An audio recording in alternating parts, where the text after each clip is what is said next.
اس لیے انہوں نے کوشچن کیا کسی بھی قسم کا تھوک وغیرہ ہو اگر اس کو نگل لیتے ہیں تو روزے پہ بہرحال کوئی فرق نہیں پڑتا، لیکن جان بوجھ کے ایسا کرنا کراہت ہوتی ہے، اس میں ناپسندیدہ کیا شریعت نے اس کو، لیکن اس سے روزے پہ فرق نہیں پڑتا۔ ٹھیک ہے، یہ کہتی ہیں اگر کوئی رمضان میں فوت ہو جائے تو کیا اس کو عذاب قبر ہوگا؟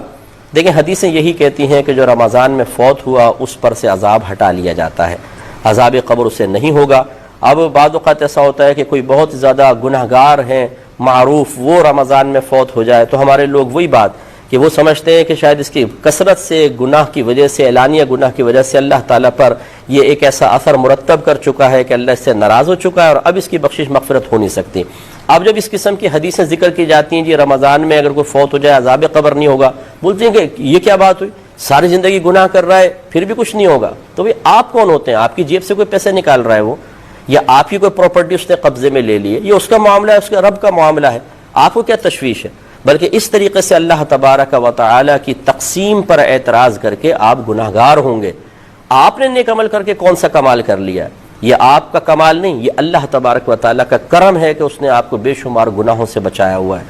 تو یہ ہمارا کوئی کمال نہیں ہے۔ اس طرح اس شخص نے اگر گناہ کیے ہیں تو اللہ تبارک و تعالی نے اپنے عدل سے اسے نفس و شیطان کے حوالے کر دیا اور لڑنے کا موقع فراہم دیا، وہ شکست کھا گیا، اور آپ کو اللہ نے اپنے فضل سے نفس و شیطان کو مغلوب کر کے عبادات کی توفیق عطا فرمائی۔ دونوں جگہ، ایک جگہ عدل ہے، ایک جگہ فضل ہے، لہٰذا ہمارا کوئی کمال نہیں ہے۔ اس لیے کسی شخص کے بارے میں آپ یہ گمان نہیں کر سکتے ہیں کہ یہ ضرور جہنم میں جائے گا، اور اگر کوئی کہے کہ نہیں حدیث کے مطابق اس کی بخشش ہو جائے گی تو آپ اعتراض کرنا شروع کر دیں گے بھئی کیوں بخشش ہو جائے گی؟ بھئی آپ کون ہوتے ہیں کیوں کہنے والے؟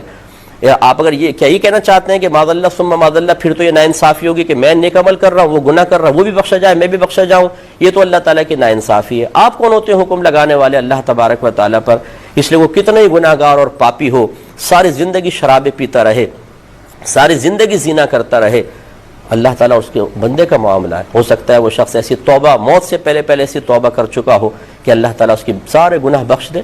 بغیر توبہ کے بھی مر گیا لیکن اللہ تبارک و تعالیٰ نے اس کو رمضان میں موت دے دی، اور کسی نے اس کے لیے دعا کر دی، اللہ تعالیٰ اس کے وسیلے سے بھی اس کو بخش سکتا ہے۔ میرے آقا صلی اللہ علیہ وسلم نے ارشاد فرمایا کہ میری امت گناہوں سمیت قبر میں جائے گی اور مغفرت شدہ اٹھے گی، اور اس کی وجہ بیان فرمائی لوگوں کی دعائیں مغفرت کی بنا پر۔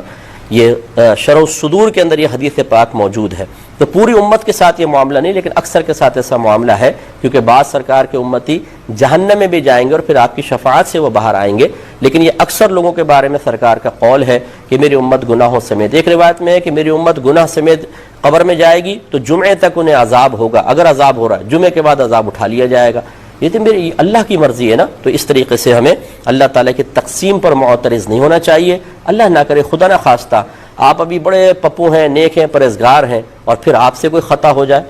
تو اب آپ اپنے بارے میں کیا کہیں گے کہ ضرور آپ کی گرفت ہونی چاہیے، ضرور آپ کو رسوا ہونا چاہیے، ضرور بری موت آنی چاہیے، ضرور عذاب قبر ہونا چاہیے، ضرور میدان معشر میں آپ کو ذلیل کیا جانا چاہیے؟ نہیں، اپنے بارے میں کیا گمان کریں گے؟ اللہ تعالیٰ بخش دے تو اس کی مہربانی ہے، تو بس یہ دوسرے کے بارے میں رکھیں، وہ ہمارا مسلمان بھائی ہے یا بہن ہے، اگر ساری زندگی گناہ بھی کرتے رہے اس نے ہمارا تو کچھ نہیں بگاڑا، نہ اللہ کا اس کا اس نے بگاڑا ہے، ہاں اپنا بگاڑا ہے، اب اللہ کی مرضی ہے چاہے تو بخش دے۔